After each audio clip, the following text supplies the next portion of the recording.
제가 앞을 잘 못 봤어요. 죄송해요. 흠집난 가방은 어떻게든 고쳐드릴게요. 빗물로 범벅이 된 얼굴로 서준은 간절히 말했어요.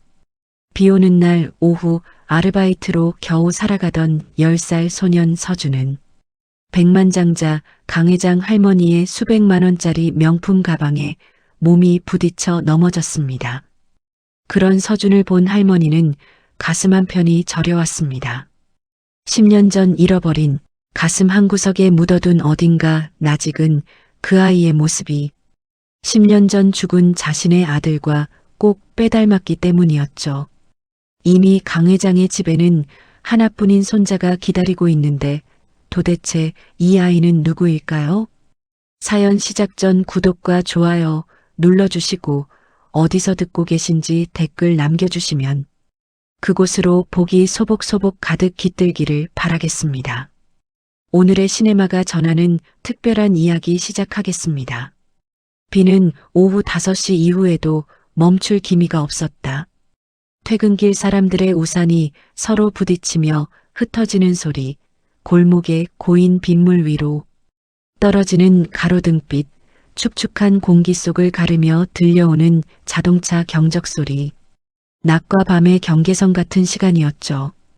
골목 안쪽에는 작은 쓰레기통이 하나 놓여 있었어요. 비를 맞은 쓰레기통에서는 통통하고 물방울이 떨어지는 소리가 났습니다. 그 소리가 고요한 골목에 울려 퍼졌죠. 도시의 저녁은 그렇게 시작되고 있었습니다. 그때였어요. 골목 한쪽에서 작은 그림자 하나가 천천히 걸어오고 있었습니다. 10살쯤 되어 보이는 소년이었어요. 헐렁한 재킷을 입고 있었는데 옷은 이미 빗물에 흠뻑 젖어 있었습니다. 어깨에 맨 가방은 낡아서 군데군데 실밥이 터져 있었죠. 소년은 고개를 푹 숙인 채 걸었어요. 주머니에 손을 넣었지만 그 안에는 아무것도 없었습니다. 텅 빈 주머니만 만지작거릴 뿐이었죠. 조금만 참으면 돼. 소년은 작은 목소리로 혼잣말을 했어요. 그 목소리에는 절박함이 묻어났습니다. 지금 이 배고픔만 참으면 돼. 집에만 가면. 하지만 소년의 발걸음은 점점 느려졌어요. 다리에 힘이 들어가지 않았어요. 아침부터 아무것도 먹지 못한 탓이었습니다. 주변으로 사람들이 바쁘게 지나갔어요. 퇴근길 직장인들, 장을 보고 돌아가는 주부들, 학원 가방을 맨 학생들, 모두가 목적지를 향해 서둘러 움직였습니다. 소년은 그들을 바라봤어요. 누군가는 따뜻한 빵을 들고 있었고 누군가는 편의점 봉지를 들고 있었습니다. 소년의 눈빛은 그것들을 따라 움직였죠. 하지만 아무도 소년을 보지 않았어요. 아니, 본 척도 하지 않았습니다.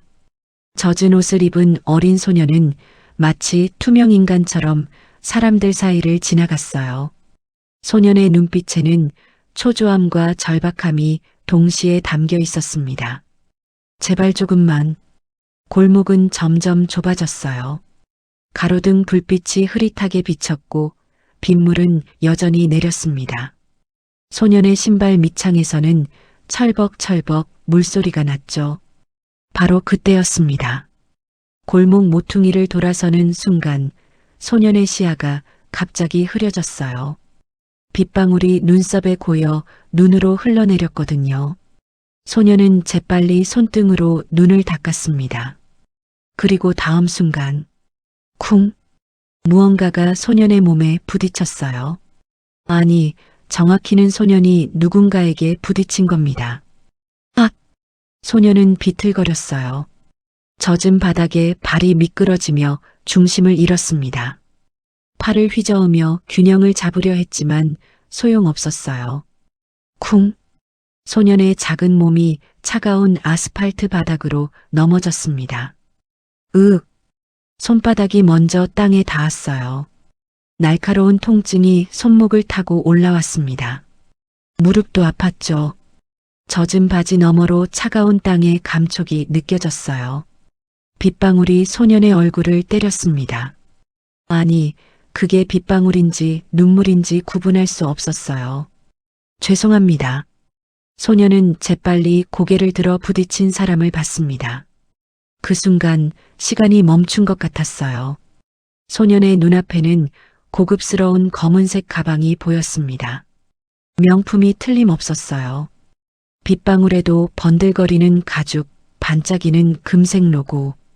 그리고 그 가방을 든 사람, 할머니였습니다. 일흔 중반쯤 되어 보이는 할머니였어요. 깔끔하게 빗어올린 백발, 정갈한 옷차림, 손목에 진주 팔찌, 모든 것이 품격 있어 보였습니다. 할머니는 소년을 내려다보고 있었어요. 그 눈빛이 묘했습니다.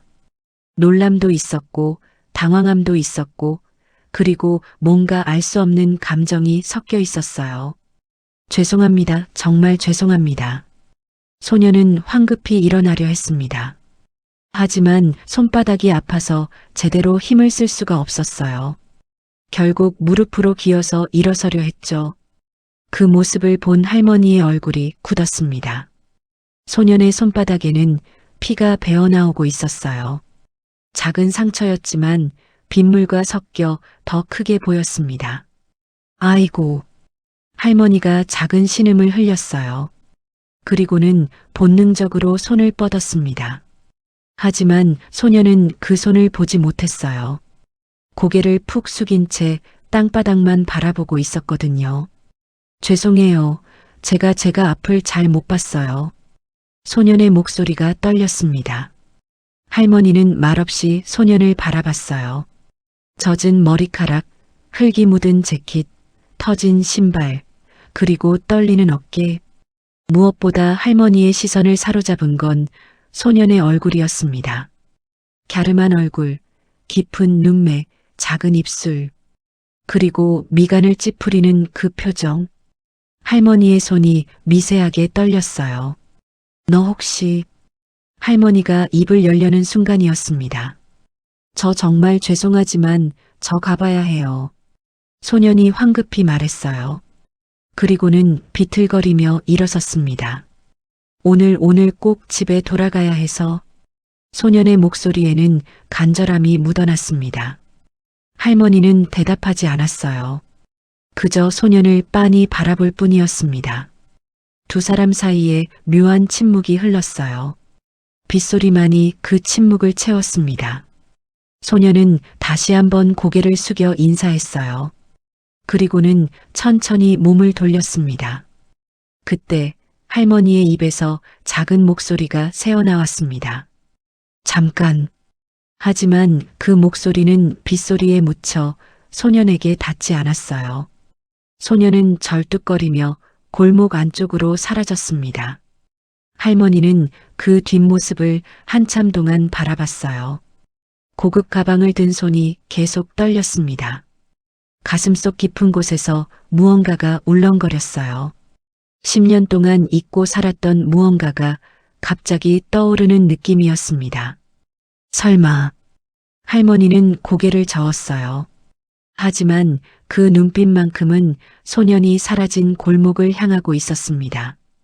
빗줄기는 점점 거세졌어요.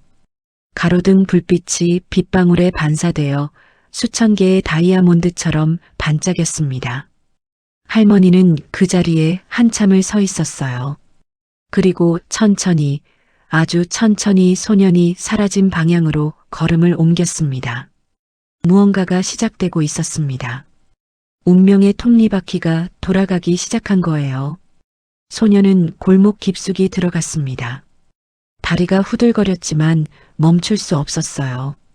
집에 가야 했거든요. 아니, 정확히는 집이라고 부르기도 민망한 그곳으로 돌아가야 했습니다. 김밥. 만약 오늘 김밥이나 만두라도 살 수 있었으면. 소년의 혼잣말이 빗소리에 섞여 흩어졌어요. 아침부터 아무것도 먹지 못한 배에서는 꼬르륵 소리가 났습니다. 손바닥의 상처는 계속 쓰라렸고 무릎도 욱신거렸죠. 하지만 그것보다 더 아픈 건 마음이었어요. 오늘도 빈손으로. 소년은 입술을 깨물었습니다. 한편 할머니는 여전히 그 자리에 서 있었어요. 비는 점점 더 세차게 내렸지만 할머니는 우산도 펼치지 않았습니다. 그저 소년이 사라진 골목 입구만 바라보고 있었죠. 저 아이 왜 저렇게... 할머니의 손이 가슴팍으로 올라갔어요. 심장이 이상하게 뛰고 있었습니다. 그 얼굴, 방금 본 그 얼굴이 자꾸만 눈앞에 아른거렸어요. 갸름한 윤곽, 깊은 눈매, 미간을 찌푸리는 표정, 그리고 무엇보다 입술을 깨무는 그 버릇. 아니야 설마. 할머니는 고개를 저었습니다. 하지만 가슴속 울렁임은 멈추지 않았어요. 10년 전, 교통사고, 그날 이후 사라진 아이. 할머니의 눈시울이 붉어졌습니다. 그럴 리 없어, 그럴 리가. 하지만 할머니의 발은 이미 움직이고 있었어요. 소년이 사라진 골목을 향해 천천히 하지만 확실하게 걸어가고 있었습니다. 좁은 골목길이었어요. 양옆으로 낡은 건물들이 빼곡히 들어서 있었습니다. 1층에는 작은 가게들이 있었지만 대부분 문을 닫은 상태였어요. 할머니는 조심스럽게 걸었습니다. 빗물에 젖은 바닥이 미끄러웠거든요. 게다가 시야도 좋지 않았죠. 하지만 멈출 수 없었어요. 그때였습니다. 골목 안쪽 작은 철제 계단 아래에 소년이 웅크리고 앉아 있는 게 보였어요. 할머니의 발걸음이 멈췄습니다. 소년은 가방을 끌어안은 채 몸을 최대한 작게 만들고 있었어요. 비를 피하려는 것 같았지만 계단 지붕이 너무 작아서 소용없었습니다. 소년의 어깨가 떨리고 있었어요. 추워서인지 아니면 다른 이유 때문인지 알 수 없었습니다. 할머니는 천천히 다가갔어요. 발소리를 최대한 죽이며 조심스럽게 걸었습니다. 그리고 소년 앞 2미터쯤 되는 지점에서 멈췄어요. 아이야. 할머니의 목소리는 부드러웠습니다. 소년이 화들짝 놀라며 고개를 들었어요. 젖은 머리카락 사이로 소년의 눈이 보였습니다. 놀람과 두려움이 섞인 눈빛이었어요. 할머니? 소년은 재빨리 일어서려 했습니다. 하지만 다리에 힘이 없어 비틀거렸죠. 천천히, 천천히 해. 할머니가 손을 내밀었어요. 소년은 그 손을 망설이며 바라봤습니다. 받아야 할지 말아야 할지 고민하는 것 같았어요. 괜찮아. 다치지 않게 천천히 일어나렴. 할머니의 목소리에는 이상한 떨림이 있었습니다. 소년은 조심스럽게 할머니의 손을 잡았어요. 그 순간이었습니다. 할머니의 몸이 굳어졌어요. 소년의 손, 작고 차가운 그 손의 감촉. 10년 전 병원에서 마지막으로 잡았던 그 손의 감촉과 똑같았습니다. 아이고. 할머니의 입에서 작은 신음이 새어나왔어요. 소년은 할머니의 이상한 반응에 당황했습니다. 할머니 괜찮으세요? 아니야. 괜찮아. 할머니는 재빨리 정신을 차렸어요. 그리고 소년을 천천히 일으켜 세웠습니다. 소년이 완전히 일어서자 할머니는 소년의 얼굴을 똑바로 바라봤어요. 가까이서 보니 더 확실했습니다. 왼쪽 눈썹 끝에 작은 점, 콧날의 각도, 입술 모양, 그리고 무엇보다 긴장했을 때 왼쪽 입술을 살짝 깨무는 그 버릇. 할머니의 눈에서 눈물이 핑 돌았어요. 너 이름이 뭐니? 할머니의 목소리가 떨렸습니다. 소년은 잠시 망설이다가 작은 목소리로 대답했어요. 서준이요. 서준. 그 이름을 듣는 순간 할머니의 가슴이 철렁 내려앉았습니다. 다른 이름이었어요. 10년 전 손자의 이름과는 완전히 달랐습니다. 서준이라. 할머니는 그 이름을 되뇌었어요. 소년은 할머니의 이상한 반응에 불안해하며 한 발짝 뒤로 물러섰습니다. 저 할머니, 아까 부딪혀서 죄송하다고 사과는 드렸는데 더 뭘 어떻게 해드려야 할지. 소년의 목소리에는 절박함이 묻어났어요. 할머니는 정신을 차렸습니다. 아니야. 내 잘못이 아니야. 할머니는 부드럽게 말했어요. 그리고는 소년을 찬찬히 살폈습니다. 젖은 옷, 상처난 손바닥, 터진 신발. 무엇보다 깊이 패인 두 볼이 할머니의 마음을 아프게 했어요. 너 밥은 먹었니? 할머니의 질문에 소년의 몸이 굳었습니다. 네, 먹었어요. 하지만 그 순간 꼬르륵. 소년의 배에서 큰 소리가 났어요. 소년의 얼굴이 새빨개졌습니다. 할머니는 아무 말도 하지 않았어요. 그저 소년을 바라볼 뿐이었습니다. 그 눈빛에는 안타까움과 무언가 더 깊은 감정이 담겨 있었어요. 서준아. 할머니가 다시 입을 열었습니다. 할머니랑 같이 가자. 따뜻한 것 좀 먹고. 아니에요. 저 괜찮아요. 소년이 고개를 저었어요. 하지만 그 눈빛은 할머니의 제안을 간절히 원하고 있었습니다. 괜찮은 게 아니잖아. 손도 다쳤고 옷도 다 젖었어. 할머니는 한 발짝 더 다가갔어요. 그냥 밥 한 끼만. 할머니가 사줄게. 소년의 눈에 눈물이 맺혔습니다. 하지만 저는 할머니한테 갚을 수 있는 게 아무것도. 갚을 필요 없어. 할머니의 목소리가 확고했어요. 그냥 할머니 마음이 그래. 알겠니? 소년은 고개를 들어 할머니를 바라봤습니다. 할머니의 눈에서는 진심이 느껴졌어요. 거짓이 없는 순수한 마음이 담긴 눈빛이었습니다. 소년은 천천히 고개를 끄덕였어요. 감사합니다. 할머니는 소년의 어깨에 손을 올렸습니다. 그 손이 떨리고 있었어요. 가자. 비도 그치기 전에. 두 사람은 나란히 걷기 시작했습니다. 할머니는 계속 소년을 흘끔거렸어요. 걷는 모습, 고개 숙인 자세, 작은 손의 움직임. 모든 것이 10년 전 기억과 겹쳐졌습니다. 설마 정말 설마. 할머니의 마음속에서 무언가가 꿈틀거리기 시작했어요. 진실을 향한 본능 같은 것이었습니다. 골목을 빠져나온 두 사람은 큰 길로 나왔습니다. 비는 여전히 내렸지만 할머니는 가방에서 접이식 우산을 꺼냈어요. 그리고 소년 위로 우산을 씌워줬습니다. 할머니도 같이. 괜찮아. 할머니는 이미 다 젖었어. 할머니는 부드럽게 웃으며 소년의 등을 토닥였어요. 두 사람은 큰 길을 따라 걸었습니다. 5분쯤 걸었을까요? 작은 국밥집이 눈에 들어왔어요. 여기 들어가자. 할머니가 먼저 문을 열었습니다. 따뜻한 김이 훅 새어나왔어요.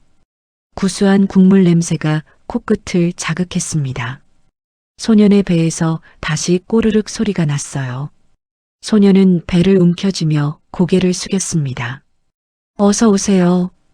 식당 주인 아주머니의 밝은 목소리가 들렸어요. 둘이세요? 네, 안쪽 자리로 주세요. 할머니는 소년을 데리고 가장 구석진 자리로 갔습니다.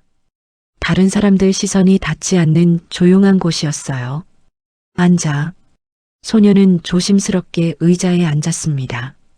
젖은 옷이 의자에 닿자 물기가 배어나왔어요. 할머니는 메뉴판을 보지도 않고 주문했습니다.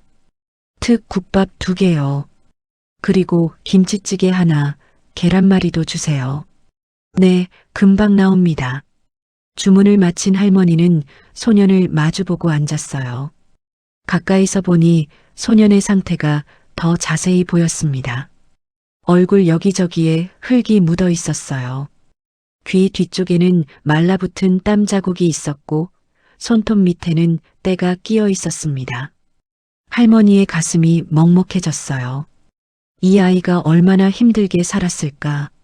소년은 고개를 푹 숙인 채 손을 가지런히 모으고 있었습니다. 할머니의 시선을 피하는 것 같았어요. 서준아. 할머니가 조용히 불렀습니다. 소년이 고개를 들었어요. 조심스럽고 불안한 눈빛이었습니다. 혹시 부모님은 어디 계시니? 할머니의 질문에 소년의 표정이 굳었어요. 잠시 침묵이 흘렀습니다. 소년은 입술을 깨물었어요.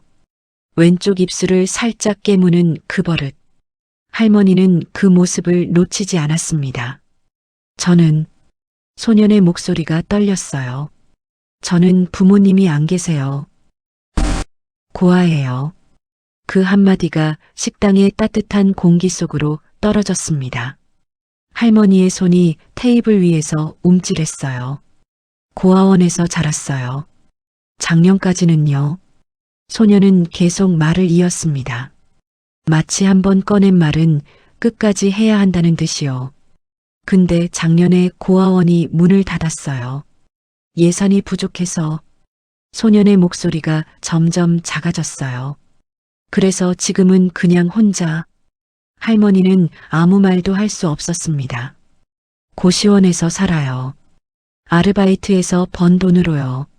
아르바이트? 할머니의 목소리가 커졌어요. 너 몇 살이니?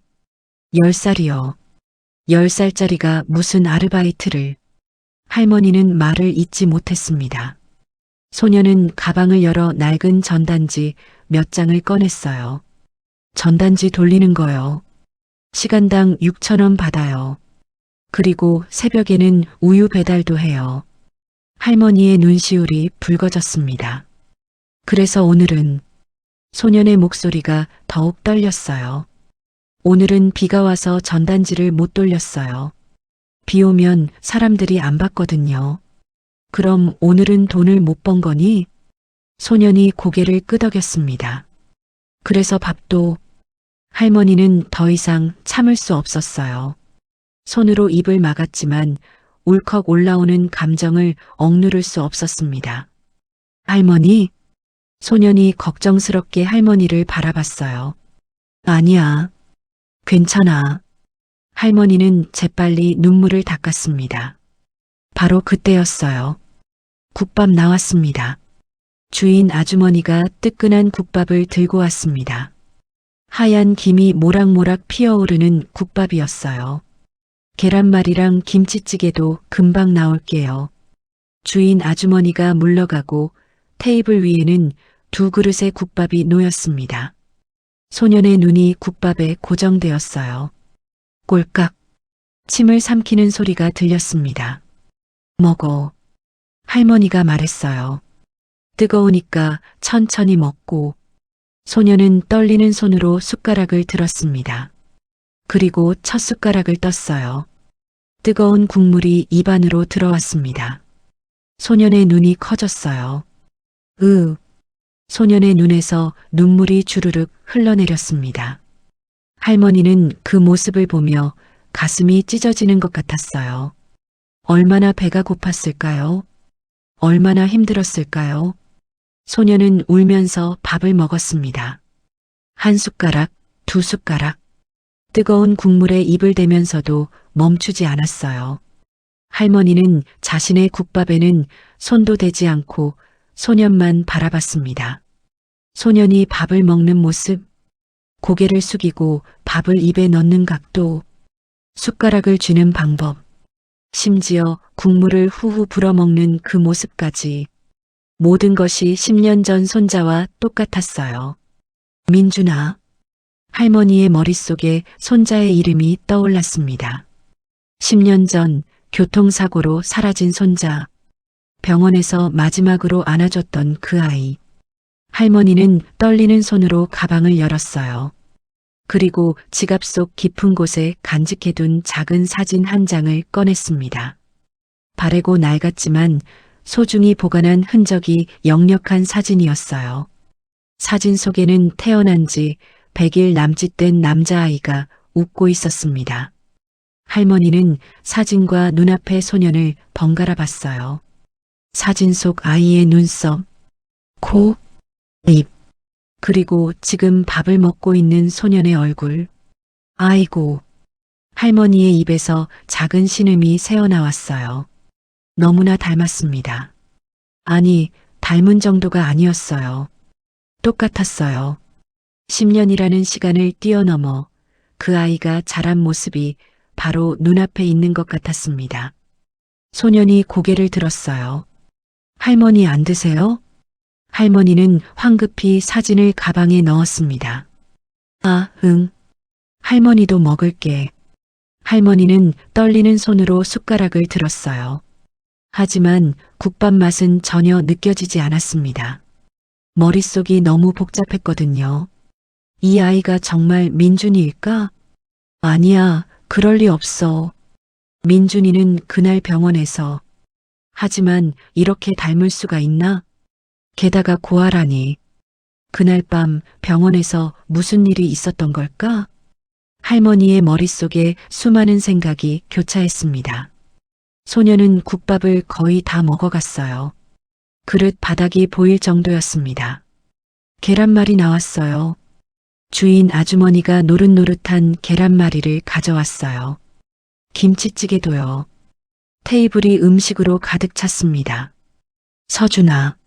할머니가 계란말이를 소년 쪽으로 밀었어요. 이것도 먹어. 이렇게까지 정말 감사합니다. 소년의 목소리가 떨렸습니다. 할머니는 소년을 물끄러미 바라봤어요. 그리고 조심스럽게 입을 열었습니다. 민준아, 혹시 내가 태어난 날이 언제니? 소년이 계란말이를 먹다 말고 고개를 들었어요. 저요? 응. 저는 정확히는 몰라요. 몰라? 네. 고아원 선생님이 그러셨어요. 제가 버려져 있을 때 출생증명서 같은 게 없었대요. 할머니의 심장이 빠르게 뛰기 시작했습니다. 그럼 추정으로라도 4월 27일이요. 추정 생일이래요. 4월 27일. 할머니의 손에서 숟가락이 떨어질 뻔했어요. 서준이의 생일이 4월 30일이었습니다. 사흘 차이. 단 사흘. 그리고 소년이 계속 말했어요. 선생님이 그러셨어요. 제가 발견됐을 때 생후 100일 정도였대요. 할머니의 눈이 커졌습니다. 생후 100일. 그럼 태어난 건 4월 20일쯤. 민준이가 사고를 당한 날이 바로 4월 23일이었어요. 할머니의 온몸이 떨렸습니다. 할머니? 소년이 걱정스럽게 할머니를 바라봤어요. 괜찮아. 할머니는 가까스로 대답했습니다. 하지만 괜찮지 않았어요. 전혀 괜찮지 않았습니다. 모든 것이 맞아떨어지고 있었어요. 날짜, 얼굴, 버릇, 심지어 웃는 모습까지. 민준아 너니? 정말 내가 맞니? 할머니의 눈에서 눈물이 뚝 떨어졌습니다. 식사를 마친 두 사람은 식당을 나왔습니다. 비는 그쳤지만 하늘은 여전히 잔뜩 흐렸어요. 거리의 가로등이 하나둘 켜지기 시작했습니다. 서준아. 할머니가 소년의 어깨에 손을 올렸어요. 할머니가 택시 불러줄게. 집까지 데려다 주고. 아니에요. 저 괜찮아요. 소년이 고개를 저었습니다. 이미 너무 많이 받았어요. 밥도 사주시고. 괜찮아. 할머니 마음이니까. 할머니는 이미 택시를 잡고 있었어요. 노란 택시 한 대가 그들 앞에 멈춰 섰습니다. 타. 할머니가 문을 열어줬어요. 소년은 망설이다가 조심스럽게 택시에 올랐습니다. 할머니도 함께 탔어요. 어디로 갈까요? 기사님이 물었습니다. 소년이 작은 목소리로 주소를 말했어요. 도심에서 꽤 떨어진 곳이었습니다. 택시가 출발했어요. 창밖으로 밤의 서울이 흘러갔습니다. 화려한 네온사인, 높은 빌딩, 북적이는 거리. 하지만 택시가 갈수록 풍경은 변했어요. 빌딩은 점점 낮아졌고 불빛은 점점 어두워졌습니다. 깨끗한 거리 대신 좁은 골목이 나타났죠. 30분쯤 지났을까요? 택시가 멈춰 섰습니다. 여기요. 소년이 말했어요. 할머니는 창밖을 봤습니다. 낡은 건물이 빼곡히 들어선 동네였어요. 건물 외벽에는 페인트가 벗겨져 있었고 간판들은 녹슬어 있었습니다. 저기 골목 안쪽이에요. 소년이 가리킨 곳은 더 좁은 골목이었어요. 할머니는 택시비를 냈습니다. 그리고 소년과 함께 내렸어요. 할머니, 여기서 괜찮아요. 혼자 갈 수 있어요. 아니야. 집까지 바래다 줄게. 할머니는 단호했습니다. 두 사람은 좁은 골목으로 들어갔어요. 가로등도 제대로 없는 어두운 길이었습니다. 여기저기 쓰레기 봉투가 놓여 있었고 습한 냄새가 코를 찔렀어요. 소녀는 익숙한 듯 어둠 속을 걸었습니다. 할머니는 조심스럽게 뒤따랐어요. 손으로 벽을 짚으며 천천히 걸었습니다. 여기에요. 소년이 멈춰선 곳은 3층짜리 낡은 건물 앞이었어요. 고시원이라는 간판이 희미하게 보였습니다. 전구 하나가 깜빡거리고 있었어요. 3층이에요. 소년이 좁은 계단을 올라가기 시작했습니다. 할머니도 따라 올라갔어요. 계단은 삐걱거렸고 난간은 녹슬어 있었습니다. 3층에 도착하자 좁은 복도가 나타났어요. 양옆으로 작은 방문들이 줄지어 있었습니다. 복도 끝에서는 어떤 방에서 TV 소리가 새어나왔어요. 305호예요. 소년이 멈춰 선 방문에는 숫자판이 붙어 있었습니다. 문을 열자 작은 공간이 나타났어요. 가로 1.5m, 세로 2m 정도. 작은 책상 하나, 낡은 이불 하나, 그리고 벽에 걸린 옷 몇 벌이 전부였습니다. 창문도 제대로 없었어요. 벽 위쪽에 작은 환기구만 있을 뿐이었습니다. 할머니는 그 광경을 보며 말을 잃었어요. 이게 내가 사는 곳이니? 할머니의 목소리가 떨렸습니다. 네. 다른 곳보다 여기가 제일 싸거든요. 소녀는 태연하게 대답했어요. 이미 익숙해진 모양이었습니다. 할머니는 방 안을 둘러봤어요. 책상 위에는 라면 몇 개가 놓여 있었고 구석에는 빈 페트병들이 쌓여 있었습니다. 벽에는 낡은 달력이 붙어 있었어요. 달력에는 빨간 동그라미가 여기저기 그려져 있었습니다. 저거 뭐니? 할머니가 달력을 가리켰어요. 아, 저거요? 소년이 달력을 보며 말했습니다. 월세 내는 날이에요. 매달 25일까지 내야 해서 까먹으면 안 되거든요. 할머니의 가슴이 쿵 내려앉았어요. 10살짜리 아이가 월세를 걱정하며 살고 있다니. 민준아. 할머니가 소년의 손을 잡았습니다. 혹시 친척이나 아는 어른은 없니? 너를 도와줄 수 있는 사람? 소년은 고개를 저었어요. 없어요. 고아원 선생님들도 다 흩어지셨고, 그럼 학교는? 작년에 그만뒀어요. 왜? 돈이 없어서요. 급식비도 못 내고 준비물도 못 사가고 창피해서. 소년의 목소리가 점점 작아졌습니다. 할머니는 더 이상 참을 수 없었어요. 소년을 꽉 안아줬습니다. 할머니? 소년이 당황하며 몸을 굳혔어요. 미안해, 정말 미안해. 할머니의 목소리가 떨렸습니다. 내가 이렇게 힘들게 살고 있는데 아무도 몰랐다니. 할머니의 품에서 소년도 천천히 긴장을 풀었어요. 그리고 조용히 울기 시작했습니다. 참았던 눈물이 터져 나왔어요. 할머니, 저 너무 힘들어요. 소년의 작은 목소리가 할머니의 가슴을 찔렀습니다. 배고프고 무섭고 밤에 혼자 있으면 너무 무서워요. 그랬구나. 할머니는 소년의 등을 토닥였어요. 이제 괜찮아. 할머니가 있잖아. 하지만 저는 할머니 손자도 아닌데. 소년의 말에 할머니의 손이 멈췄습니다. 할머니는 천천히 소년을 떼어놨어요. 그리고 소년의 얼굴을 두 손으로 감쌌습니다. 서준아. 할머니의 눈빛이 진지했어요. 할머니가 하나 물어봐도 될까? 네. 너 혹시 고아원에서 받은 물건 같은 거 없니? 내가 버려졌을 때 함께 있던 거? 소녀는 잠시 생각하다가 고개를 끄덕였어요. 있긴 해요. 근데 별거 아니에요. 소녀는 책상 서랍을 열었습니다. 그리고 작은 봉투 하나를 꺼냈어요. 이거요. 소년이 봉투를 건네자 할머니는 떨리는 손으로 받았습니다. 봉투 안에는 낡은 천 조각이 들어 있었어요. 할머니는 그것을 조심스럽게 펼쳤습니다. 작은 손수건이었어요. 한때는 하얗고 깨끗했을 테지만 이제는 세월의 때가 묻어 누렇게 변색되어 있었습니다. 그리고 손수건 한쪽 구석에는 작은 자수가 놓여 있었어요. 할머니의 손이 심하게 떨렸습니다.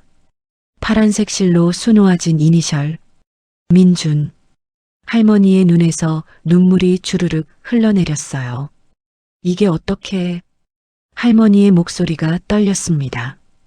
이 손수건은 10년 전 할머니가 직접 수놓아 만든 것이었어요. 손자 민준이가 태어나기 일주일 전에 만들었던 겁니다. 아기가 태어나면 제일 먼저 써주려고 정성껏 만들었던 손수건이었죠. 그런데 그게 지금 이 아이 손에 있다니. 서준아. 할머니가 떨리는 목소리로 물었어요. 이거 말고 다른 건 없었니? 있긴 한데요. 소녀는 다시 서랍을 뒤졌습니다. 그리고 작은 비닐봉지를 꺼냈어요. 이것도 같이 있었대요. 근데 뭔지 모르겠어요. 할머니는 비닐봉지를 받아들었습니다. 안에는 작은 금색 물건이 들어 있었어요. 할머니가 그것을 꺼내는 순간 숨이 멎는 것 같았습니다. 금방울 놀이개였어요. 작은 금방울과 옥으로 되어 있는 매듭에 달려있는 전통 방식의 놀이개. 시간이 지나 금이 산화되어 검게 변했지만 그 형태만큼은 선명했습니다. 할머니는 그것을 보는 순간 눈앞이 아찔해졌어요. 이 놀이개는 며느리가 임신했을 때 직접 제작한 것이었습니다. 인사동의 한 작은 공방에서 세상에 단 하나뿐인 놀이개를 맞춤 제작했었죠. 어머님, 이거 보세요. 세상에 단 하나뿐인 놀이개래요.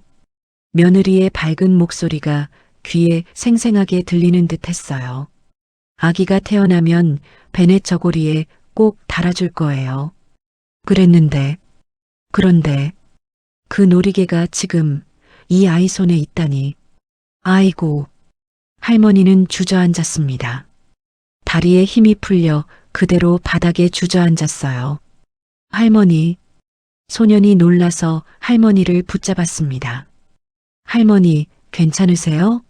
어디 아프세요? 할머니는 대답할 수 없었어요. 놀이개를 꽉 쥔 채 그저 울기만 했습니다. 10년 동안 찾았던 손자, 교통사고 후 사라졌다고 생각했던 그 아이, 병원에서 죽었다고 들었던 그 아이, 그 아이가 지금 바로 눈앞에 있었던 겁니다. 민준아. 할머니의 입에서 그 이름이 새어나왔어요. 민준아, 내가 맞구나. 정말 내가 맞아. 소녀는 무슨 말인지 이해하지 못했어요. 할머니, 민준이가 누구예요? 저는 서준인데. 할머니는 소년의 손을 꽉 잡았습니다. 민준아. 아니, 서준아. 할머니의 눈빛이 간절했어요. 할머니 말 잘 들어봐. 아주 중요한 얘기야.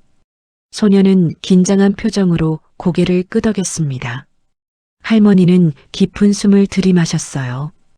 그리고 천천히 또박또박 말하기 시작했습니다. 10년 전 할머니에게 손자가 있었어. 소년의 눈이 커졌어요. 그 아이 이름이 민준이었어. 할머니의 외아들이 낳은 귀한 아들이었지. 할머니는 잠시 말을 멈추고 눈물을 닦았어요.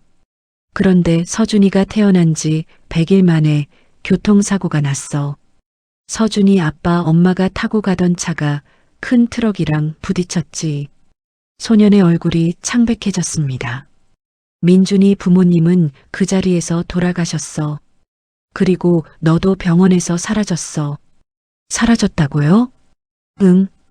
병원에서 죽었다고 했지만 시신을 찾지 못했어. 그냥 사라진 거야. 할머니의 목소리가 떨렸어요. 할머니는 10년 동안 민준이를 찾아다녔어. 혹시 살아있을지도 모른다고 생각하면서 할머니는 소년을 똑바로 바라봤습니다. 그런데 오늘 너를 만났어. 내 얼굴, 내 버릇, 내가 밥 먹는 모습, 모든 게 민준이랑 똑같아. 할머니는 손수건과 놀이개를 들어 보였어요. 그리고 이것들. 이건 할머니가 민준이를 위해 직접 만든 거야. 세상에 단 하나밖에 없는 거지. 소녀는 입을 떡 벌린 채 할머니를 바라봤습니다. 그럼 저는. 그래. 할머니는 소년의 손을 더 꽉 쥐었어요. 너는 내 손자야. 할머니 손자. 방 안에 정적이 흘렀습니다. 소녀는 믿을 수 없다는 표정이었어요. 하지만 저는 고아원에서 누군가 너를 바꿔치기 한 거야. 할머니의 목소리가 단호해졌습니다. 병원에서 사고가 난 날 누군가 민준이를 다른 아이와 바꿔치기 했어. 그리고 너를 어딘가에 버린 거지. 소년의 눈에 눈물이 고였어요. 그럼 저한테 정말 가족이 있었던 거예요? 그래. 할머니가 고개를 끄덕였습니다. 너한테는 할머니가 있어. 그리고 할머니는 잠시 말을 멈췄어요. 집도 있고 가족도 있어. 소녀는 더 이상 참지 못하고 울음을 터뜨렸습니다. 할머니. 할머니도 소년을 꽉 안아줬어요. 미안해. 정말 미안해. 할머니가 너를 지키지 못해서. 아니에요. 소년이 울먹이며 말했습니다. 찾아주셔서 감사해요. 저를 찾아주셔서. 두 사람은 그렇게 한참을 안고 울었습니다. 10년 만의 재회였어요. 하지만 할머니의 마음 한쪽에는 여전히 의문이 남아 있었습니다. 대체 누가, 왜, 누가 갓 태어난 아기를 바꿔치기 했을까요? 그리고 왜 그런 짓을 했을까요? 할머니는 결심했어요. 반드시 진실을 밝혀내겠다고. 그리고 지난 10년 동안 손자가 겪었던 고통을 만회해 주겠다고. 그날 밤 할머니는 민준 아니 서준이를 데리고 고시원을 나왔습니다. 할머니, 정말 괜찮아요. 저 혼자 있을 수 있어요. 서준이가 말했지만 할머니는 고개를 저었어요. 안 돼. 이제 너를 혼자 둘 수 없어. 할머니는 근처 호텔을 잡았습니다. 깨끗하고 따뜻한 방이었습니다. 오늘은 여기서 자자. 내일부터 제대로 된 집을 알아볼게. 서준이는 부드러운 침대에 앉으며 눈물을 흘렸습니다. 얼마 만에 제대로 된 침대에 앉아보는 걸까요? 씻고 와. 깨끗한 옷도 내일 사줄게. 할머니는 서준이가 샤워하는 동안 핸드폰을 꺼냈어요. 그리고 오랜만에 전화번호부를 뒤적였습니다. 10년 전 사고 당시 담당 형사였던 사람. 지금은 은퇴했지만 여전히 연락이 닿는 사람이었어요. 할머니는 떨리는 손으로 전화를 걸었습니다. 여보세요? 굵은 남자 목소리가 들렸어요. 형사님, 저 강민정입니다. 아, 강 여사님. 오랜만이십니다. 죄송합니다. 이 늦은 시간에. 아닙니다. 무슨 일이십니까? 할머니는 깊은 숨을 들이마셨어요. 10년 전 그 사건 다시 조사할 수 있을까요? 전화기 너머로 침묵이 흘렀습니다. 강 여사님, 그건 제발입니다. 제가 손자를 찾았어요. 할머니의 목소리가 떨렸어요. 민준이를 찾았어요. 살아있었어요. 뭐라고요? 형사의 목소리가 높아졌습니다. 정말입니까? 확실합니까? 네, 확실합니다. 할머니는 손수건과 놀이개 이야기를 했어요. 그리고 민준이의 얼굴, 버릇, 모든 것을 설명했습니다. 형사는 한참을 침묵했어요. 강 여사님, 만약 정말이라면 이건 큰 사건입니다. 알고 있어요. 신생아 바꿔치기 이건 단순 사고가 아닙니다. 누군가 의도적으로. 그래서 도움이 필요합니다. 진실을 밝혀야 해요. 형사는 잠시 생각하다가 말했어요. 알겠습니다. 내일 만나시죠. 일단 당시 기록부터 다시 확인해 보겠습니다. 감사합니다. 할머니가 전화를 끊을 때쯤 서준이가 샤워를 마치고 나왔어요. 깨끗해진 얼굴, 축축한 머리카락. 할머니는 서준이를 보며 미소 지었습니다. 이리 와. 자자. 서준이는 침대에 누웠어요. 부드러운 이불이 몸을 감쌌습니다. 할머니. 응? 꿈 같아요. 제게 정말 가족이 생긴 게. 할머니는 서준의 머리를 쓰다듬었어요. 꿈이 아니야. 이제 할머니가 있어. 평생 너를 지켜줄게. 진우는 할머니의 손을 꽉 잡았습니다. 그리고 편안하게 잠들었어요. 할머니는 잠든 진우를 한참 바라봤습니다. 기다려라. 내가 반드시 진실을 밝혀내겠다. 다음 날 아침, 할머니는 일찍 일어나 서준이와 옷을 사러 갔어요. 백화점에서 깨끗한 옷, 신발, 속옷까지 모두 새로 샀습니다. 할머니, 이렇게까지 안 하셔도 돼요. 아니야, 우리 손자 제대로 입혀야지. 할머니의 목소리는 단호했어요. 옷을 갈아입은 서준이는 완전히 달라 보였습니다. 깨끗한 옷의 단정한 모습. 원래 이렇게 예쁜 아이였구나 싶었어요. 오후 2시 할머니는 서준이와 함께 약속 장소로 향했습니다. 조용한 카페였어요. 구석진 자리에 이미 형사가 앉아 있었습니다. 강 여사님, 형사가 일어나 인사했어요. 그리고 민준이를 봤습니다. 형사의 눈이 커졌어요. 이 아이가, 네, 민준이에요. 형사는 민준이를 한참 바라봤습니다. 10년 전 사고 현장을 담당했던 사람이었어요. 당시 사진도 많이 봤었죠. 정말 닮았군요. 형사의 목소리가 떨렸습니다. 앉으시죠. 세 사람은 자리에 앉았어요. 형사는 가방에서 두꺼운 파일을 꺼냈습니다. 어젯밤 창고에서 찾아왔습니다. 10년 전 사건 기록이에요. 할머니는 파일을 받아들었어요. 파일 안에는 사고 당시 사진, 병원 기록, 증인 진술서 등이 가득했습니다. 먼저 이것부터 보시죠. 형사가 한 장의 서류를 꺼냈어요. 당시 병원 신생아실 담당 간호사 명단입니다. 할머니는 명단을 살펴봤어요. 총 5명의 간호사가 있었습니다. 이 중에서 형사는 한 이름을 가리켰어요. 이 사람이 수상합니다. 김혜란. 김혜란? 네. 이 여자가 사고 당일 밤 당직 근무였어요. 형사는 다른 서류를 펼쳤습니다. 그런데 사고 일주일 후 이 여자가 갑자기 사라졌습니다. 사라졌다고요? 네. 병원에 사직서도 내지 않고 그냥 종적을 감췄어요. 할머니의 눈빛이 날카로워졌습니다. 더 이상한 건 형사가 또 다른 서류를 보여줬어요. 이 여자 미혼모였습니다. 그리고 공교롭게도 사고 당일 밤에 아이를 낳았어요. 할머니의 손이 떨렸습니다. 같은 날? 네. 민준이가 사고를 당한 바로 그날 밤에요. 서준이는 조용히 듣고 있었지만 긴장한 표정이었어요. 그럼 그 여자가, 네. 제 추측으로는 김혜란이 자기 아이를 민준이와 바꿔치기 했을 가능성이 높습니다. 할머니는 파일을 테이블에 내려놓았어요. 그럼 지금 제 집에 있는 아이는 김혜란의 친아들일 겁니다. 할머니의 얼굴이 창백해졌어요. 10년 동안 손자라고 믿고 키웠던 아이. 형서, 그 아이가 진짜 손자가 아니라는 건가요? 확실합니까? DNA 검사를 해봐야 확실하지만 정황상 거의 틀림없습니다. 할머니는 의자에 깊이 기댔어요.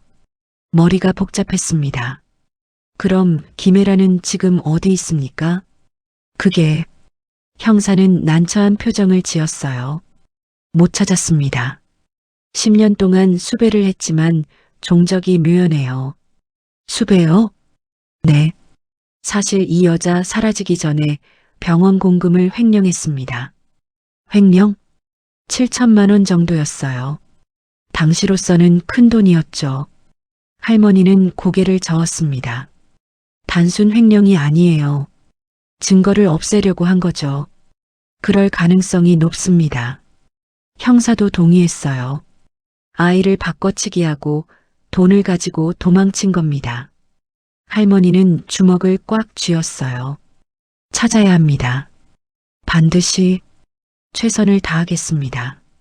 다만 형사는 조심스럽게 말했어요. 10년이 지났습니다. 쉽지 않을 겁니다. 그래도 찾아야 해요.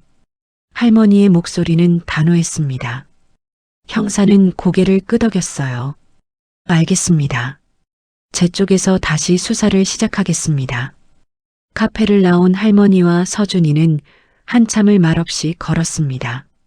할머니, 서준이가 조심스럽게 입을 열었어요. 그럼 할머니 집에 있는 그 아이는 어떻게 돼요? 할머니는 발걸음을 멈췄습니다. 10년 동안 손자라고 믿고 키운 아이. 진짜 손자가 아닐 수도 있는 그 아이. 모르겠구나. 할머니는 솔직하게 대답했어요. 할머니도 아직 어떻게 해야 할지 모르겠어. 하지만 진실은 밝혀야 하잖아요. 그래. 진실은 밝혀야지. 할머니는 서준이의 손을 잡았어요. 하지만 그 아이도 죄가 없어. 엄마가 저지른 일인데. 서준이는 고개를 끄덕였습니다. 두 사람은 다시 걷기 시작했어요. 그날 저녁 할머니는 집으로 돌아갔습니다.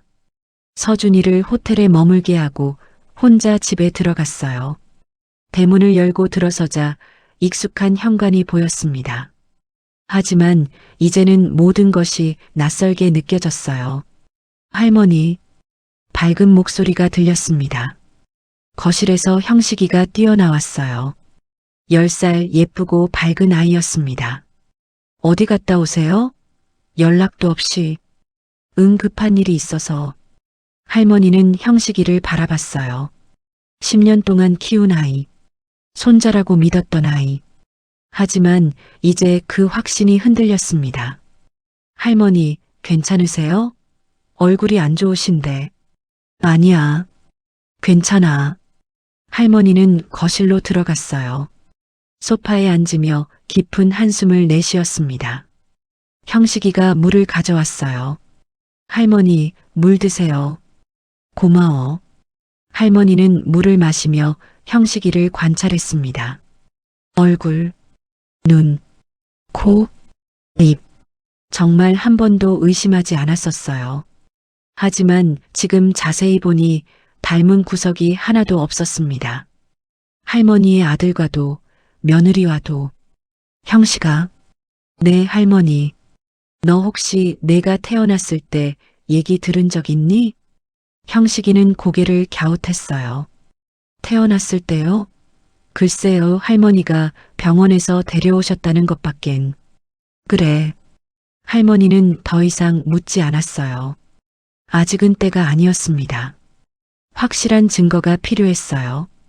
할머니, 저 친구 만나러 나갔다 올게요. 그래. 조심히 다녀와. 형식이가 나가고 할머니는 혼자 남았습니다. 거실 벽에는 가족 사진이 걸려 있었어요. 할머니, 아들, 며느리, 그리고 갓난아기. 10년 전 사진이었습니다. 할머니는 사진을 내려 자세히 들여다봤어요. 사진 속 아기, 그리고 오늘 만난 서준. 확실히 닮았습니다. 민준아. 할머니의 눈에서 눈물이 떨어졌어요. 할머니가 늦었지만 이제라도 찾았어. 반드시 내 자리를 되찾아 줄게. 다음 날부터 본격적인 조사가 시작됐습니다. 형사는 10년 전 병원 기록을 샅샅이 뒤졌어요. 당시 근무했던 의사, 간호사들을 일일이 찾아가 인터뷰했습니다. 김혜란이요? 기억나죠? 한 퇴직 간호사가 말했어요. 조용한 사람이었어요. 말수가 적고 근데 임신 사실을 숨기고 있었죠. 숨기고 있었다고요? 네. 배가 불러오는데도 아무한테 말 안 했어요. 그러다 갑자기 그날 밤에 간호사는 10년 전을 떠올렸습니다. 사고 환자가 들어왔을 때였어요. 난리도 아니었죠. 젊은 부부가 중상이었고 신생아도 함께 있었고 그때 김혜라는 뭘 했습니까? 신생아실을 담당했어요. 혼자서요. 그날 밤 다른 간호사들이 모두 응급실에 투입됐거든요. 형사는 메모를 했어요. 그리고 언제쯤 김혜란이 아이를 낳았습니까? 그날 밤 늦게요. 새벽 4시쯤 혼자 화장실에서 나왔대요. 혼자서요? 네. 나중에 알았어요. 소리도 안 지르고 혼자 나왔다고. 형사는 고개를 끄덕였습니다. 모든 것이 맞아떨어지고 있었어요. 일주일이 지났습니다. 형사는 더 많은 증거를 모았어요. 김혜란의 통장 기록, 병원 CCTV 자료 일부 남아있던 동료들의 진술. 강 여사님, 형사가 할머니를 다시 만났습니다. 거의 확실합니다. 김혜란이 아이들을 바꿔치기 했어요. 증거가 있습니까? 정황 증거는 충분합니다. 다만 결정적 증거는 DNA 검사. 네, 그게 필요합니다. 할머니는 고개를 끄덕였어요. 서준이와 제 DNA는 이미 검사했습니다. 할머니는 봉투를 꺼냈어요. 결과가 나왔어요. 형사는 봉투를 받아들었습니다. 그리고 결과지를 꺼냈어요. 99.99% 일치. 친손자 관계 확실. 축하드립니다, 강 여사님. 이제 형식이도 검사해야겠죠. 할머니의 목소리는 무거웠습니다. 네. 그래야 완전히 확인이 됩니다. 할머니는 한참을 침묵했어요. 10년 동안 키운 아이, 사랑했던 아이. 하지만 진실은 밝혀져야 했습니다. 알겠습니다. 준비하겠습니다. 그날 밤 할머니는 형서를 불렀어요. 형식아, 할머니랑 얘기 좀 하자. 네, 할머니. 형식이는 순순히 거실로 왔습니다. 뭔가 심각한 얘기세요? 응, 좀 중요한 얘기야. 할머니는 깊은 숨을 들이마셨어요. 형식아, 할머니가 하나 부탁할게. 네, 뭐든지요. 건강검진 받자. 할머니랑 같이. 건강검진이요? 갑자기요? 응. 할머니 나이도 있고 너도 한번 받아두는 게 좋을 것 같아서. 형식이는 고개를 갸웃했지만 거절하지 않았습니다. 알겠어요. 언제 가요? 이번 주 토요일. 네, 알겠어요. 형식이는 자기 방으로 들어가고 할머니는 혼자 남았습니다. 창밖을 보며 할머니는 생각했어요. 미안해, 형식아. 하지만 진실을 알아야 해. 토요일이 되었습니다. 할머니와 형식이는 병원에 갔어요. 건강검진이라고 했는데 왜 이렇게 간단하죠? 형식이가 의아해했습니다. 기본 검사야. 피 검사랑 이런 것들. 간호사가 형식이의 혈액을 채취했어요. 일주일 후에 결과 나옵니다. 할머니는 고개를 끄덕였습니다. 병원을 나오며 형식이가 물었어요. 할머니, 어디 아프세요? 아니야. 괜찮아. 그럼 왜 갑자기? 그냥 미리미리 체크하는 게 좋잖아. 형식이는 더 이상 묻지 않았어요. 일주일이 지났습니다. 할머니는 혼자 병원에 갔어요. 결과를 들으러 갔습니다. 박형식 보호자분이시죠? 네. 의사가 서류를 펼쳤습니다. 검사 결과 나왔습니다. 할머니는 숨을 죽였어요. DNA 검사 결과. 의사는 잠시 멈췄습니다. 혈연 관계가 아닙니다. 할머니는 알고 있었지만 그래도 충격이었어요. 확실합니까? 네. 친손자 관계가 아닙니다. 할머니는 의자에 주저앉았습니다. 10년. 10년 동안의 믿음이 무너지는 순간이었어요. 할머니는 병원 복도 벤치에 한참을 앉아 있었습니다. 손에 든 결과지가 떨렸어요. 혈연관계 아님. 그 5글자가 할머니의 가슴을 찔렀습니다. 10년 동안 믿었던 모든 것이 거짓이었어요. 하지만 동시에 진실도 찾았습니다. 민준. 진짜 손자를 찾은 거예요. 할머니. 뒤에서 목소리가 들렸습니다. 돌아보니 서준이가 서 있었어요. 어떻게 여기를? 형사 아저씨가 데려다 주셨어요. 할머니 혼자 있으면 안 될 것 같다고. 서준이는 할머니 옆에 앉았습니다. 결과 나왔어요? 할머니는 고개를 끄덕였어요. 그래. 나왔어. 그럼 이제 확실한 거죠? 응. 넌 내 진짜 손자야. 서준이의 눈에 눈물이 고였습니다. 그럼 저 이제 할머니 집에서 살 수 있어요? 할머니는 서준이를 안아줬어요. 그럼. 당연하지. 내 집이야. 두 사람은 한참을 그렇게 안고 있었습니다. 그날 저녁 할머니는 집으로 돌아왔습니다. 서준이도 함께였어요. 여기가 우리 집이야. 서준이는 큰 집을 둘러봤습니다. 고시원과는 비교도 안 되는 크고 따뜻한 집이었어요. 정말 여기서 살아도 돼요? 당연하지. 내 집이야.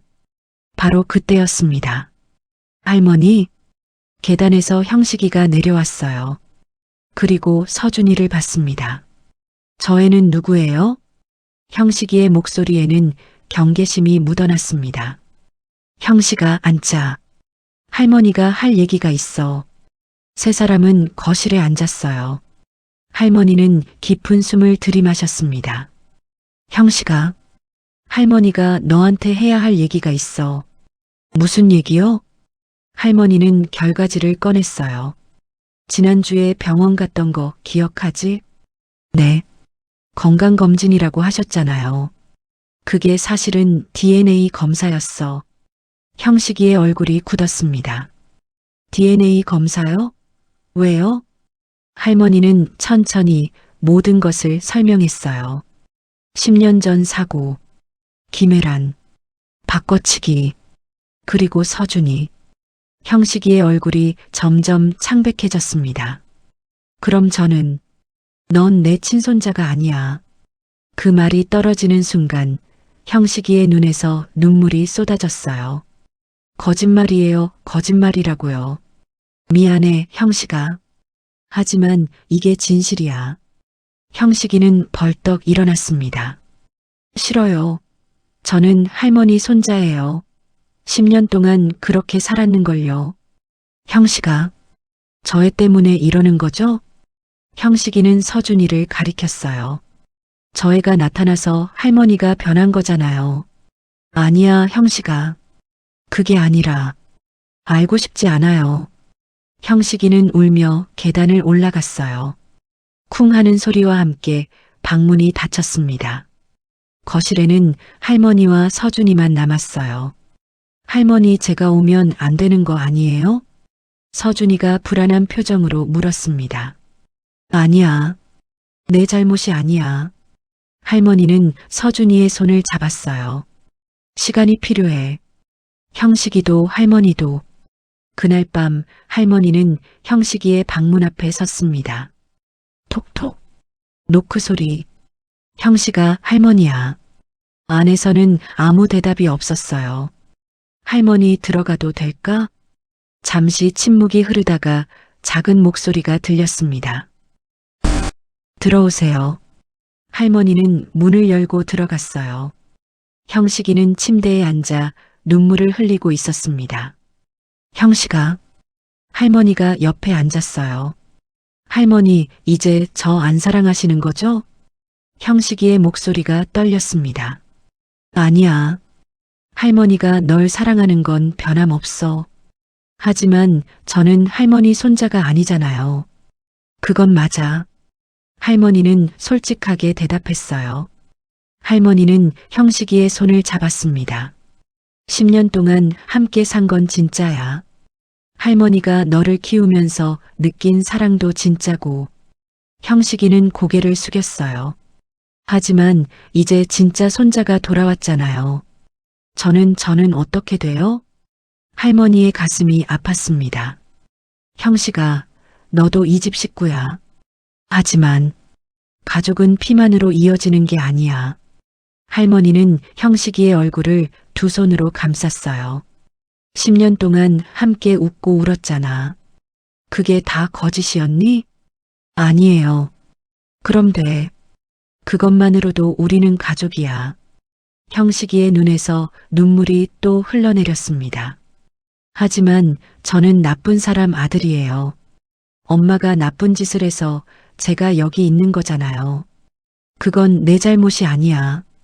할머니의 목소리는 단호했어요. 내 엄마가 저지른 일이지. 내가 선택한 게 아니잖아. 하지만 형식아, 할머니는 형식이를 꽉 안아줬습니다. 할머니는 너도 사랑하고 서준이도 사랑해. 둘 다 내 아이들이야. 형식이는 할머니 품에서 한참을 울었어요. 시간이 필요해. 서로 적응할 시간. 알겠니? 형식이는 작게 고개를 끄덕였습니다. 다음 날 아침, 식탁에는 세 사람이 앉아 있었어요. 할머니, 서준, 형식. 어색한 침묵이 흘렀습니다. 밥 먹자. 할머니가 먼저 숟가락을 들었어요. 서준이와 형식이도 조심스럽게 밥을 먹기 시작했습니다. 형식아. 할머니가 반찬을 형식이 앞으로 밀었어요. 이거 내가 좋아하는 거잖아. 감사합니다. 서준이도 많이 먹어. 할머니는 서준에게도 반찬을 챙겨줬습니다. 식사가 거의 끝날 무렵 형식이가 조심스럽게 입을 열었어요. 저기 서준아? 서준이가 고개를 들었습니다. 미안해. 어제 소리 질러서. 형식이의 목소리는 작았지만 진심이 담겨 있었어요. 아니야. 괜찮아. 서준이도 조심스럽게 대답했습니다. 나도 갑자기 나타나서 미안해. 두 아이는 서로를 바라봤어요. 할머니는 그 모습을 보며 미소 지었습니다. 아직은 어색하지만 시작은 된 것 같았어요. 일주일이 지났습니다. 형사로부터 연락이 왔어요. 강 여사님, 김혜란의 행방을 찾았습니다. 정말입니까? 네. 필리핀에 숨어 있었습니다. 인터폴과 협조해서 체포했어요. 할머니는 전화기를 꽉 쥐었습니다. 언제 한국에 옵니까? 다음 주 중으로 송환될 예정입니다. 감사합니다. 전화를 끊고 할머니는 창밖을 바라봤어요. 드디어 진실과 마주할 시간이 왔습니다. 2주 후 할머니는 경찰서에 있었어요. 조사실 유리창 너머로 한 여자가 보였습니다. 김혜란. 10년 전보다 늙었지만 사진 속 그 여자가 맞았어요. 들어가시겠습니까? 형사가 물었습니다. 네. 할머니는 조사실로 들어갔어요. 김혜란은 고개를 숙이고 있었습니다. 얼굴 들어보세요. 형사가 말하자 김혜란이 천천히 고개를 들었어요. 할머니와 눈이 마주쳤습니다. 당신이 김혜란? 할머니의 목소리는 차가웠어요. 네. 김혜란의 목소리는 떨렸습니다. 왜 그랬습니까? 할머니가 물었어요. 왜 갓난아기를 바꿔치기 한 겁니까? 김혜란은 한참을 침묵했습니다. 미안합니다. 미안하다고요? 할머니의 목소리가 높아졌어요. 10년입니다. 10년 동안 제 손자는 고아원에서 거리에서 살았어요. 배고픔에 떨면서요. 죄송합니다. 김혜란의 눈에서 눈물이 흘렀어요. 저도 제 아들을 잘 키우고 싶었어요. 미혼모라는 딱지 없이 제대로 된 환경에서. 그래서 남의 아이를 바꿔치기 한 겁니까? 변명의 여지가 없습니다. 김애라는 고개를 숙였어요. 제가 저지른 죄 벌 받겠습니다. 할머니는 한참을 김애란을 바라봤습니다. 미움과 분노가 치솟았지만 동시에 한 가지 사실도 깨달았어요. 형식이도 피해자라는 것. 당신 아들 형식이는 아무 죄가 없어요. 할머니가 말했습니다. 네. 그 아이는 10년 동안 착하게 자랐어요. 당신이 저지른 일을 모르고요. 김애란의 눈이 커졌어요. 그러니 그 아이만큼은 제대로 살 수 있게 해주세요. 당신 죄를 뒤집어 씌우지 말고요. 감사합니다. 정말 감사합니다. 김애란은 고개를 숙여 절했습니다. 할머니는 조사실을 나왔어요. 복도에서 깊은 숨을 들이마셨습니다. 힘드셨죠? 형사가 다가왔어요. 괜찮습니다. 이제 끝났으니까요. 김애란은 아동유기, 공금횡령, 신분위조 등으로 중형을 받을 겁니다. 그렇군요. 할머니는 고개를 끄덕였어요. 이제 집에 가봐야겠습니다. 아이들이 기다리고 있어요. 아이들이요? 네. 서준이랑 형식이요. 할머니는 작게 미소 지었습니다. 집에 도착하니 거실에서 소리가 들렸어요. 아, 거기 아니야. 왼쪽. 여기요? 응, 거기.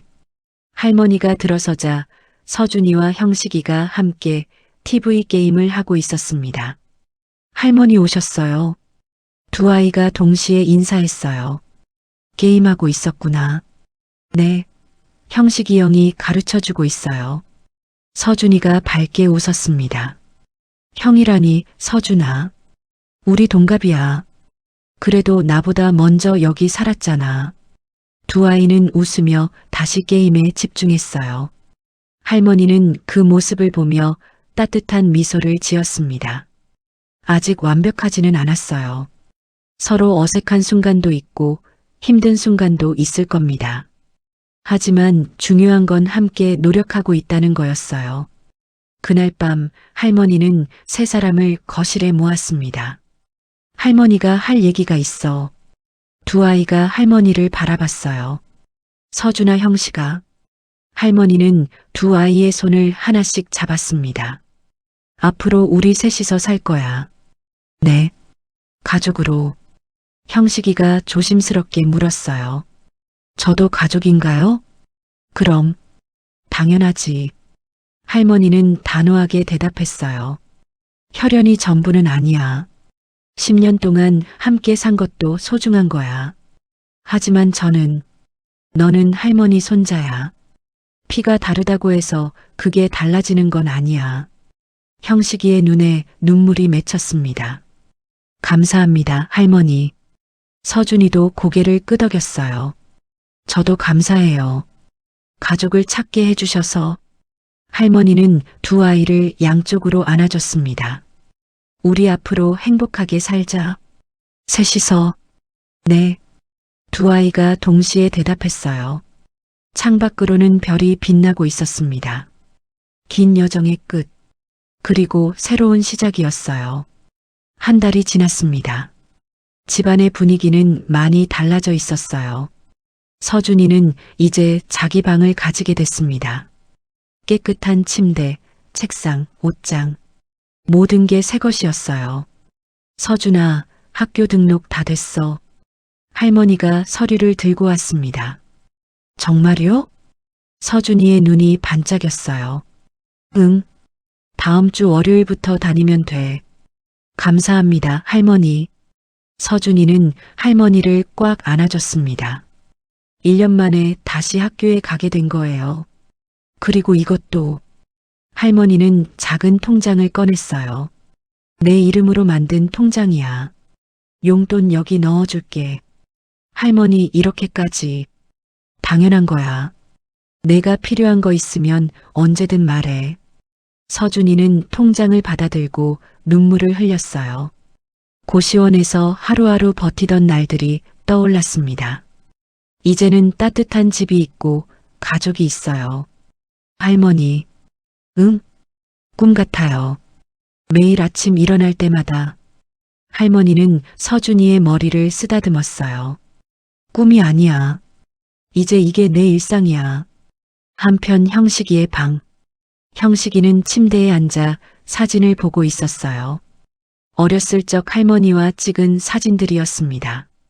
돌잔치, 유치원 입학식, 초등학교 운동회. 모든 순간에 할머니가 함께 있었어요. 똑똑. 문을 두드리는 소리가 들렸습니다. 누구세요? 나 서준이. 형식이는 잠시 망설이다가 문을 열었어요. 무슨 일이야? 저기 같이 산책 갈래? 서준이가 조심스럽게 물었습니다. 산책? 응. 할머니가 운동 좀 하라고 하시는데, 근데 혼자는 심심해서. 형식이는 잠시 생각하다가 고개를 끄덕였어요. 좋아. 잠깐만 옷 갈아입을게. 두 아이는 집 근처 공원을 걸었습니다. 초가을 저녁이라 날씨가 선선했어요. 형식아. 응? 고마워. 뭐가? 나한테 잘해줘서. 처음엔 어떻게 될까봐 걱정했거든. 형식이는 걸음을 멈췄어요. 사실 나도 처음엔 너 미웠어. 알아. 너 때문에 내 자리를 빼앗긴 것 같았거든.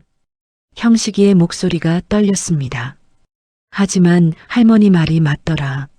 내 잘못이 아니더라고.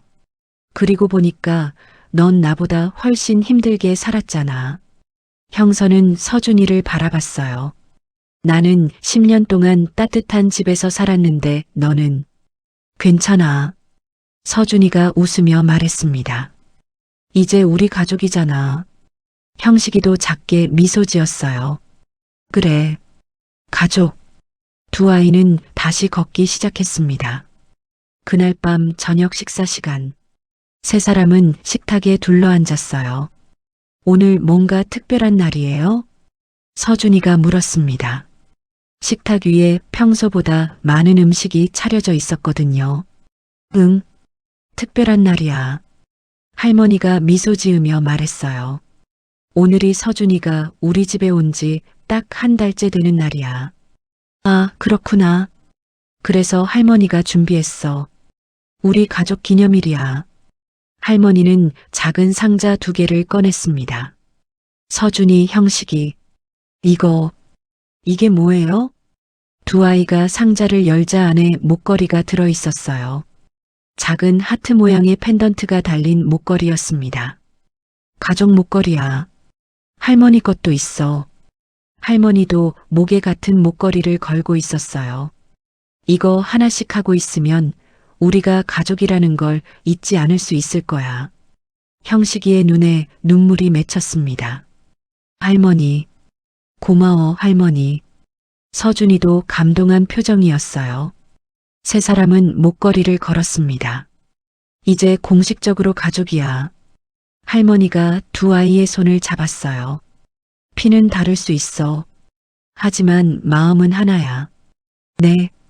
두 아이가 힘차게 대답했습니다. 하지만 모든 게 순조로운 건 아니었어요. 일주일 후 형식이의 학교에서 문제가 생겼습니다. 야, 형식아. 쉬는 시간에 한 친구가 다가왔어요. 너 진짜 할머니 손자 아니래? 형식이의 얼굴이 굳었습니다. 뉴스 봤어. 신생아 바꿔치기 사건. 너 그거 맞지? 주변 아이들이 수군거리기 시작했어요. 대박. 그럼 형식이 진짜 정체가 뭐야? 엄마가 범죄자래. 무섭다. 그런 애랑 같은 반이었네. 형식이는 아무 말도 할 수 없었어요. 그저 고개를 숙인 채 자리에 앉아 있을 뿐이었습니다. 수업이 끝나고 집에 돌아온 형식이는 방문을 꽝 닫았어요. 형식아, 할머니가 노크했지만 대답이 없었습니다. 무슨 일 있었어? 아니에요. 하지만 목소리가 떨리고 있었어요. 할머니는 서준이를 불렀습니다. 서준아, 혹시 형식이가 학교에서 무슨 일 있었는지 아니? 글쎄요. 아, 오늘 학교 앞에서 기자들이 있었어요. 기자들? 네. 김혜란 사건 취재하러 온 것 같았어요. 할머니의 얼굴이 굳었습니다. 다음 날 아침, 형식이는 학교에 가기 싫다고 했어요. 할머니, 저 오늘 아파요. 어디가 아픈데?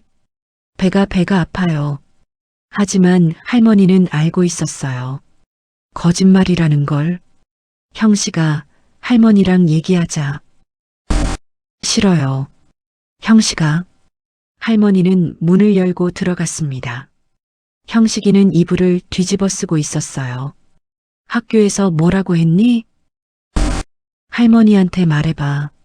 형식이가 한참을 침묵하다가 입을 열었어요. 애들이 저를 범죄자 아들이래요. 할머니의 가슴이 아팠습니다. 엄마가 나쁜 짓 해서 제가 여기 있는 거라고 저도 나쁜 애래요. 그건 아니야. 하지만 사실이잖아요. 형식이가 소리쳤어요. 내 엄마가 나쁜 짓을 했잖아요. 그래서 서준이가 고생한 거잖아요. 형식이는 울음을 터뜨렸습니다. 저도 알아요. 제가 여기 있으면 안 된다는 거. 서준이한테 미안한 거. 형식아. 할머니는 형식이를 꽉 안아줬어요. 내 잘못이 아니야. 절대로. 하지만 엄마가 저지른 일은 엄마 책임이야. 너는 아무 죄가 없어. 할머니는 형식이의 얼굴을 두 손으로 감쌌습니다. 너는 10년 동안 착하고 바르게 자랐어. 그게 내 진짜 모습이야. 정말요? 그럼 할머니가 보증해. 형식이는 할머니 품에서 한참을 울었어요. 그날 저녁 할머니는 두 아이를 불렀습니다. 서준이, 형식이, 앉아봐. 두 아이가 소파에 앉자 할머니가 말했어요. 앞으로 힘든 일이 더 있을 거야.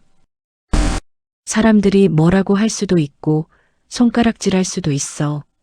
할머니는 두 아이를 번갈아 봤습니다. 하지만 우리는 가족이야. 무슨 일이 있어도. 할머니, 남들이 뭐라고 하든 우리끼리는 믿어야 해.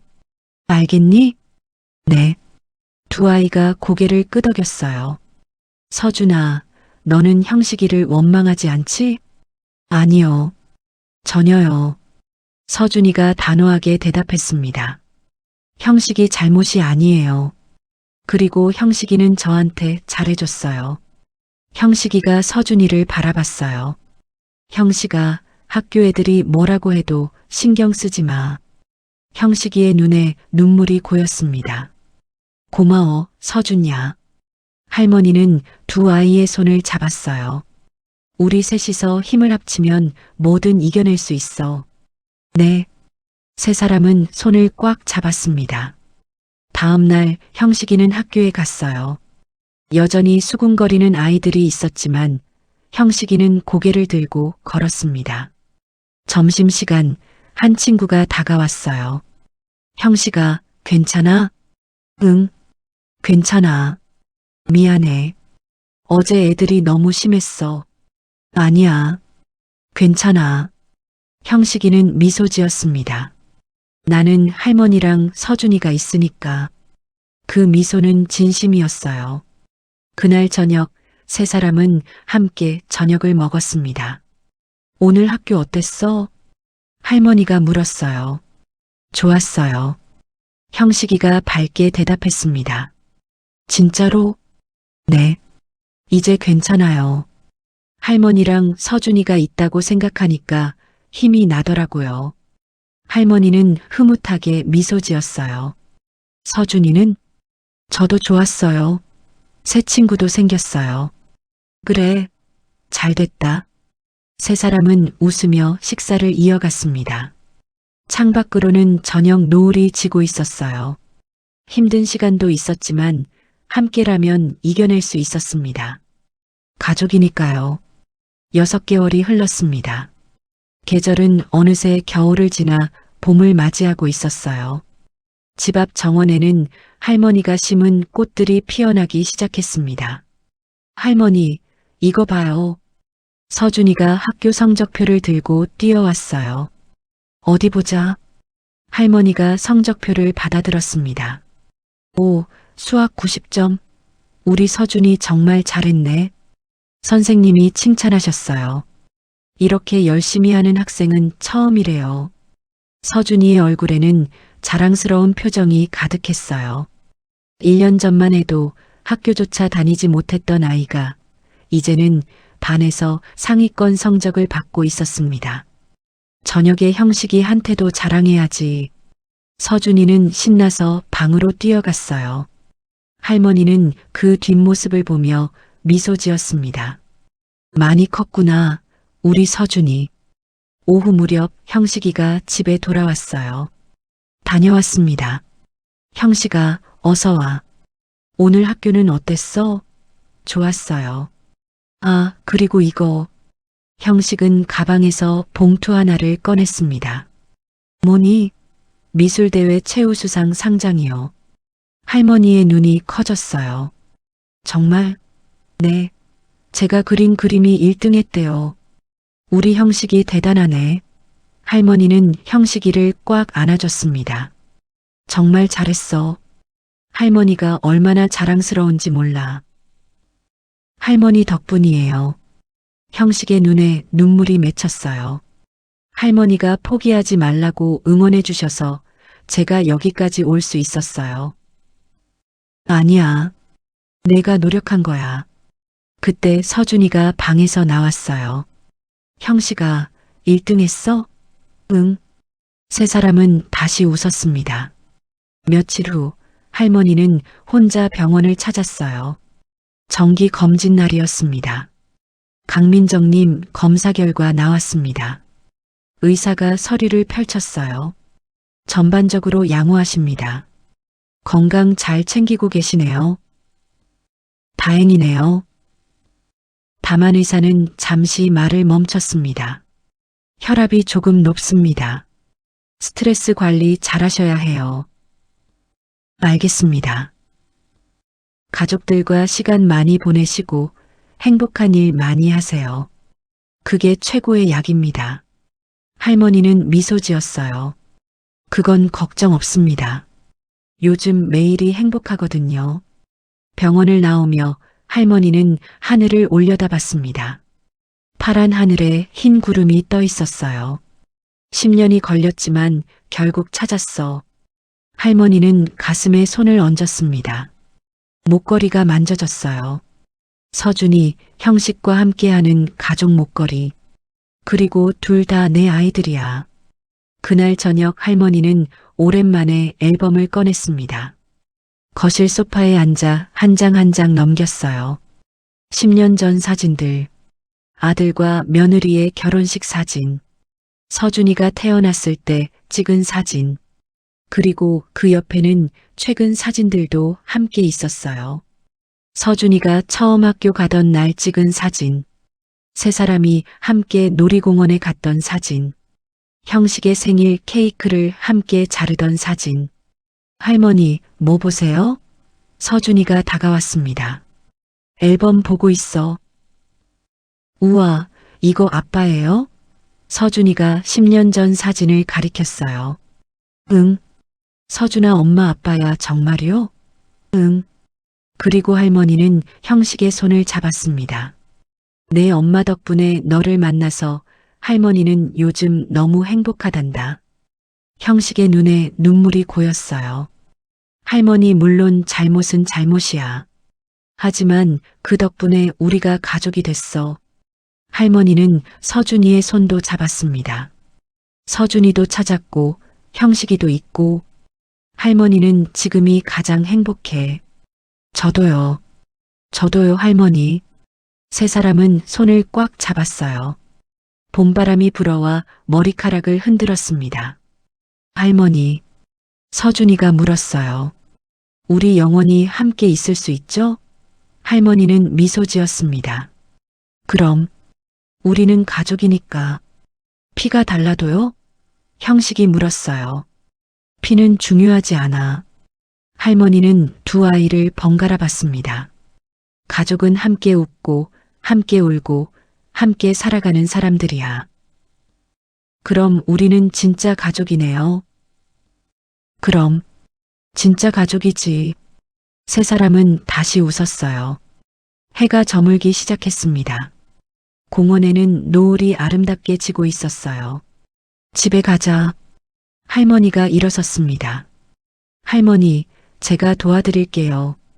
서준이가 할머니의 팔을 잡았어요. 저도요. 형식이도 반대편을 잡았습니다. 세 사람은 나란히 걸었어요. 뒤에서 보면 꼭 진짜 할머니와 손주들 같았습니다. 아니, 이들은 진짜 가족이었어요. 피로 연결된 건 아니지만 마음으로 연결된 진짜 가족. 오늘 저녁은 뭐 먹을까? 할머니가 물었어요. 짜장면, 불고기. 두 아이가 동시에 외쳤습니다. 하나씩 시켜서 나눠 먹자. 좋아요. 세 사람의 웃음소리가 석양 속으로 퍼져. 대단하네. 세 사람의 일상은 평범했지만 행복했어요. 그날 밤, 할머니는 창가에 서 있었습니다. 별이 빛나는 밤하늘을 바라보며 조용히 중얼거렸어요. 할머니의 목소리는 부드러웠습니다. 하늘에서 보고 있지? 우리 서준이 잘 자라고 있어. 그리고 우리 가족이 된 형식이도. 봄바람이 살랑 불어왔습니다. 할머니는 미소 지으며 창문을 닫았어요.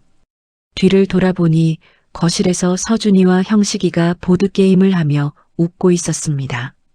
할머니, 같이 해요. 할머니가 가면 너희들이 질 텐데. 그래도 가족이 다 함께 해야죠. 할머니는 두 아이에게 걸어갔어요. 그래, 할머니도 같이 하자. 세 사람은 다시 웃으며 게임을 시작했습니다. 오늘의 이야기가 당신의 마음에 작은 울림을 드렸다면 앞으로도 당신의 나날에 잔잔한 위로가 될 이야기들로 찾아뵐 수 있도록 구독과 좋아요 눌러주세요. 그리고 사연의 주인공을 위한 따뜻한 말씀도 댓글로 부탁드립니다. 행복한 하루 되세요. 오늘의 시네마였습니다.